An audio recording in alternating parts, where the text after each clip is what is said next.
I grew up in the mission field. We spent a number of years in Sierra Leone and Nigeria. My dad was a church planter, my mom was a nurse. I'm Michael Harrigan, and this is my story. We got a call that Grandpa Harrigan had been sick. He ended up having pancreatic cancer. And so we ended up packing everything up and coming home to take care of Grandma and Grandpa. When we were home, he ended up passing away, and it wasn't 6 months later that my dad had a doctor's appointment, and they found out that he had colon cancer and a really advanced stage of colon cancer. Kind of had to put life on hold, and he went through chemo. The chemo didn't really do a whole lot, and that had some pretty adverse effects physically.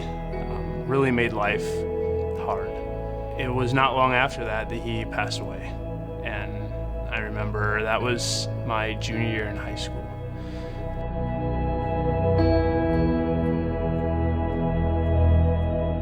So that was a shock to me, and I really built an emotional wall and put that up, didn't let anything affect me. I fought with anger. I dealt with anger that I did not understand. I didn't know.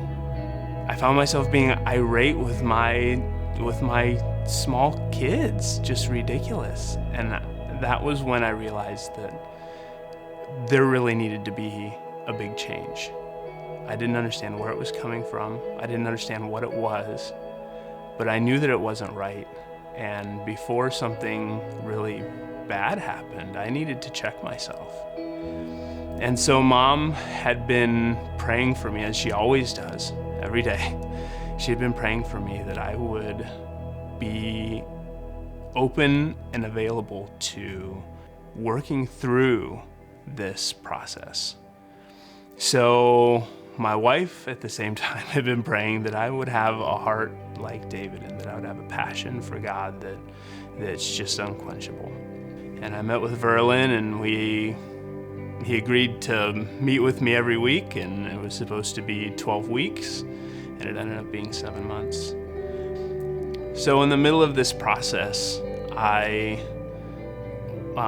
Carrie was actually at worship band practice. I'd put both of the boys down. They were both asleep, and I decided to do the dishes, which never happens. And I'm standing in the kitchen washing the dishes and just relaxed and having a good time, and out of nowhere I hear this voice saying, "Come to me."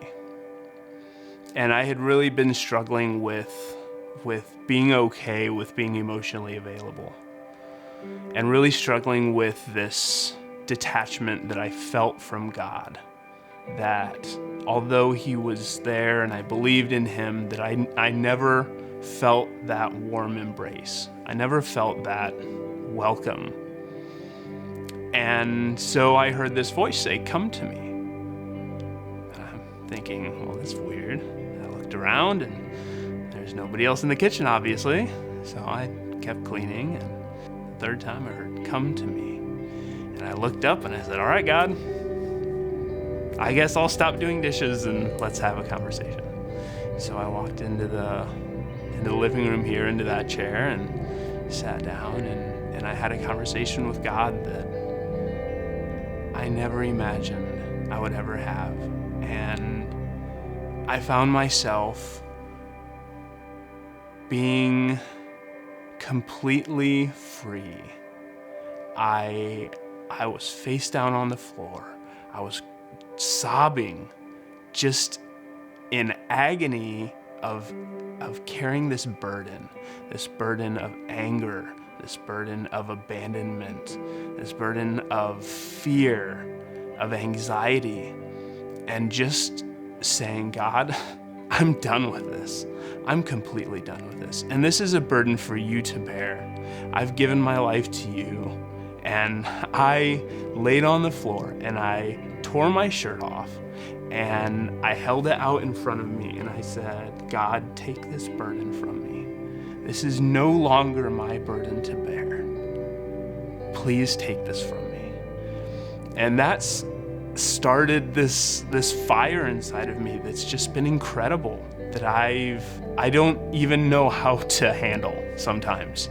It's scary, but it's incredible.